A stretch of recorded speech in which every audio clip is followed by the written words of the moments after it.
And the downturn in the economy has left thousands of people with no job and no place to go. But the town of Cheshire has been able to keep all of its major businesses and factories open and running until now.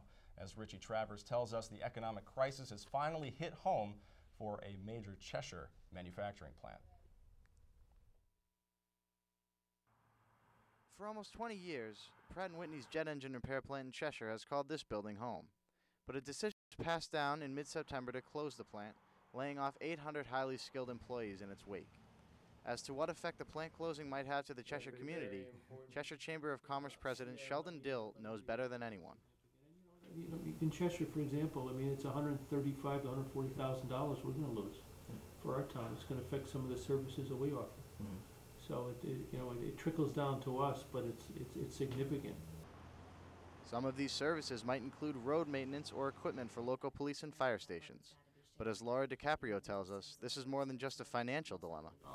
And I think it's also going to affect them on a psychological level, because especially during these economic times when you hear companies closing, kind of right away, makes everybody really nervous, and they don't want to go out and spend, and they get worried about what's going to happen to them and what's going to happen to their taxes.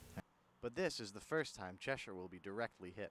Really the first time that it's kind of hitting home, and I think that's why on a psychological level it's going to affect the residents, because it's the first time that they're not just saying this is happening over there or in other communities. It's the first time that this is happening here. This is happening at our home.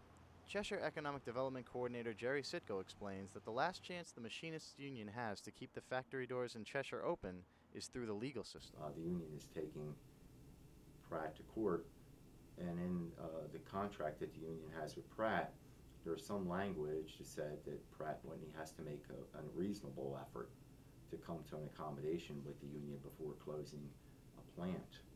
I think what they're doing is probably the best thing, taking them to court. Actually, it was successful about 9 years ago or something, and I don't remember exactly specifically when, but they had done the same thing. They were taking jobs out of East Hartford, and the union did take them to court, and they did win.